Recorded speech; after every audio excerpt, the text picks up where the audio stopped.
بیٹا میرے ملک میں بہت بڑے بڑے مدرسے ہیں۔ بچہ تڑپتی ہوئی نگاہ سے گنبد خضرا کی طرف دیکھ رہا ہے۔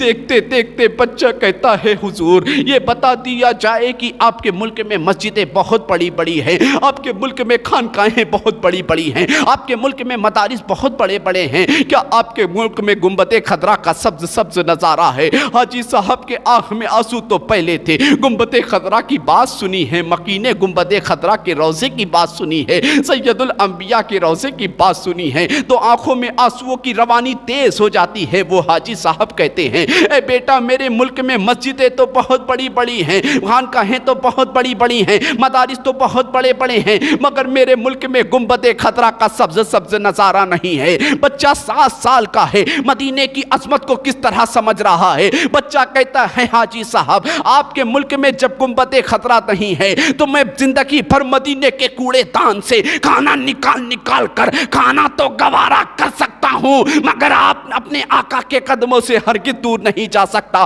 گنبد خضرا سے دور نہیں جا سکتا۔ اللہ اللہ وہ مدینہ جو کونین کا تاج ہے، وہ مدینہ جو مومن کی معراج ہے، زندگی میں خدا ہر مسلمان کو وہ مدینہ دکھا دے تو کیا بات ہے، وہ مدینہ دکھا دے تو کیا بات ہے۔ درود پاک پڑھی اللہم صلی علی سیدنا و مولانا محمد وبارک وسلم، صلاۃ و سلام علیک یا رسول اللہ صلی اللہ تعالیٰ علیہ وسلم۔ وہ 7 سال کا بچہ ہے، کس طرح مدینے کی عظمت کو سمجھ رہا ہے، کس طرح مدینے کی رفعت کو سمجھ رہا ہے، کس طرح مدینے کی بلندی کو سمجھ رہا ہے، کس طرح مدینے کی فضیلت کو سمجھ رہا ہے۔ کہتا ہے کہ حاجی صاحب میں زندگی بھر مدینے کے کوڑے دان سے کھانا نکال کر تو کھا سکتا ہوں، مگر اپنے آقا کے قدم سے دور نہیں ہو سکتا ہوں۔ اللہ اللہ 7 سال کا بچہ ہے، اس حسین کے دل سے پوچھو جن کا مدینے میں بچپنا بھی گزرا ہے، اس حسین کے دل سے پوچھو جب میرے آقا حسین مدینہ چھوڑ رہے ہوں گے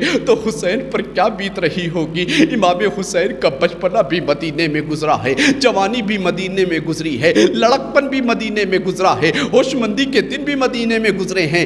امام حسین کا وہ نورانی وہ نورانی قافلہ 4 شعبان المعظم کو مدینہ شریف سے رخصت ہو رہا ہے۔ سیدہ سغرا کہتی ہے کہ پھوپھی جان مجھے بھی لے چلو۔ سیدہ سغرا اپنے بابا جان حسین کی بارگاہ میں آتی ہے، بابا جان کربلا تم لوگ جا رہے ہو، مجھے پھوپھی نے بتا دیا ہے کہ آپ کے دین کی، آپ اپنا نانا کے دین کی حفاظت کی خاطر کربلا جا رہے ہو۔ امام حسین نے کہا کہ ہاں بیٹی سغرا تم ابھی اس لائق نہیں ہو، تم بیماری میں ہو، تم بستر استراحت پر ہو، تم جانے لائق نہیں ہو۔ سیدہ سغرا ہمت کر کے اٹھتی ہیں تھوڑا کہ بابا جان دیکھو تو میں چل بھی سکتی ہوں، بابا جان میں اپنے قدم سے چل سکتی ہوں۔ جب چلنے کا ارادہ کرتی ہیں تو بخار کی شدت کی وجہ سے سغرا کے قدم لڑکھڑاتے ہیں، سغرا پھر گر جاتی ہے۔ امام حسین رضی اللہ تعالیٰ عنہ کی آنکھوں میں آنسو ہے۔ سیدہ سغرا امام حسین کی پیاری صاحبزادی کہتی ہے کہ بابا جان مجھے چھوڑ کر مت جاؤ۔ امام حسین نے وعدہ کیا سغرا